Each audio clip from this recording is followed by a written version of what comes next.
Yeah, I've got a temper. I will admit it. I have a temper. I have anger management issues. Screw anger management. I am pissed off. I don't believe in anger management. I think we need to be angry. We evolved to feel anger and rage for a reason. It's the reason we are alive, and all of our competition in those pre-human hominid days are dead.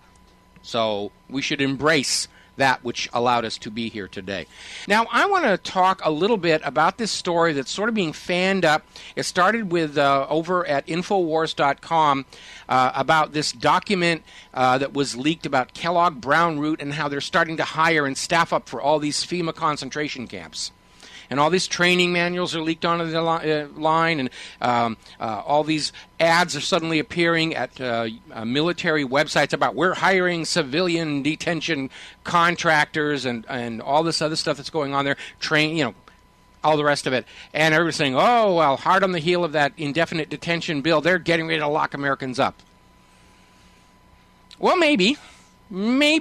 I'm not sure if this isn't just another booga-booga by the government to scare us all into going back and being silent, to call off the Occupy movement, to go back to our slave pens and be happy little serfs, working ourselves to death in order that our money be taken and given to those poor, those suffering bankers who gambled their way into trillions in debt and need our help to bail themselves back out again. So, and the reason I'm wondering that is it's almost a little too obvious. It's almost a little too heavy-handed how much of this information is all of a sudden there right before the public's eyes.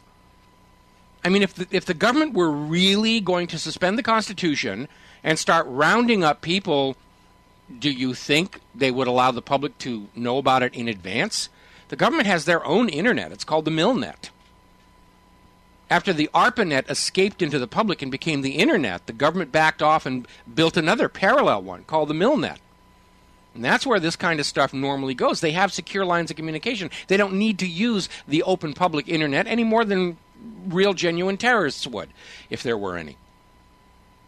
This feels to me like it's a propaganda campaign, and it's hard to say one way or the other. Has the United States government actually planned to imprison dissidents in special camps? Probably. They're always planning for all these worst-case scenarios. And right now, Occupy has got them all worried about it.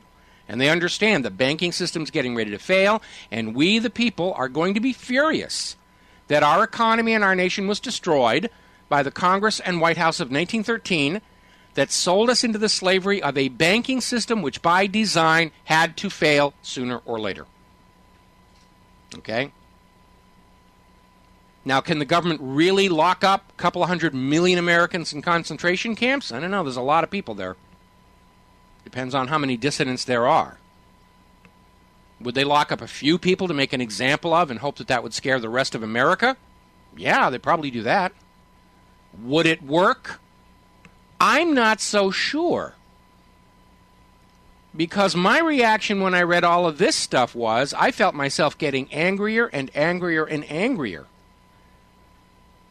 And I think that's going to be the reaction all across the United States of America. First of all, because of the insult to us all, that this little bit of booga-booga is going to scare us into going back to being silent. I don't think that's going to work. I haven't seen any signs it's going to work. If anything, people seem to be getting even angrier about this affront to our persons, to our nation, to the Constitution, to the Bill of Rights. The government's practically advertising that it's gone rogue. We don't have a legitimate government in the United States of America anymore. We have the Fourth Reich. Sieg Heil, Sieg Heil, Sieg Heil. But all this information that came out about training manuals and Kellogg Brown Root contracts and camps being activated and hiring up guards and everything, there's almost a little too much of it, a little too soon, and a little too easy to get at. I think it's a psyop.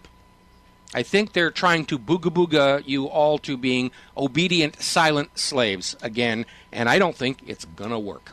All right, we're going to grab a couple of phone calls real quick. Steve from New Jersey. Aloha, Steve. Welcome to the show. What's on your mind? Hey, Mike, how you doing? First thing I have to say is, I'm glad you're angry. We all need to get a lot more angry. Yes, you do. Because that's the only way people are going to get so fed up with this situation. I want to kind of talk about a couple points you brought up yesterday. concentration camps and things like that. And, you know, the old adage of history is always written by the winners. Yes. My wife is from Estonia. She grew up behind the Iron Curtain for 20 years, basically half of her life. Mm-hmm. And I visited there, and when you talk to people from, you know, the other side of history, the first thing they'll tell you is they would 10 times out of 10 prefer a Nazi soldier over a Russian soldier any day of the week. Yes, I heard They that. said the Nazi soldiers would come to your door, they would knock, you know, excuse me, do you have any spare food? The Russians would just come to your door and kick it in. And, you know, those people over there, they suffered under a Russian regime that one of the first things I noticed when I went to that country is you could tell the people were just beaten down. And even though it was, you know, so many years later after the wall fell, and they were quote unquote free, they still had that mindset of walk down the street, head down, don't talk to anybody because you don't know what they're going to say or who they're going to report back to. Yeah, the informants, that whole paranoia like thing. that. I think that's what they're trying to do here. Absolutely. They're trying to get us to the point of we don't dare talk to anybody, we don't text anybody, we don't dare email anybody because the government is watching everything that you. We are watching you at all times. Our eyes are everywhere. We can read your minds. We can predict ahead of time that you will do bad things. And it's a gigantic bluff. There aren't that many people in government to watch all of us.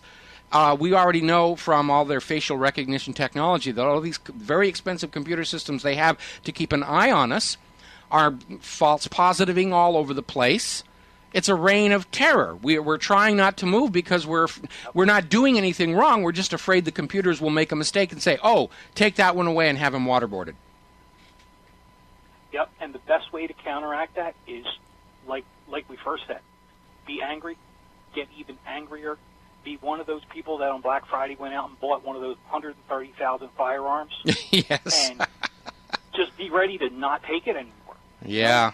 You know, that's what we need to do. We need to just be sick of this stuff because it's all just so ridiculous. I was kidding around with my wife Claire just a little while ago, saying that maybe it's time to trade in the Hawken gun, you know, for an AR-15.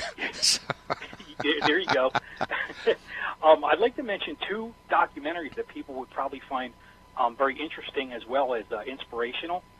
One is called The Singing Revolution, and it's all about the Estonian people that have this humongous countrywide singing festival every year. Yes. And they were told by the Soviets, you're not supposed to sing your national songs, and basically they said, you know what, screw you, we're doing it, and you know, it's part of what tore down that Soviet power structure in that country.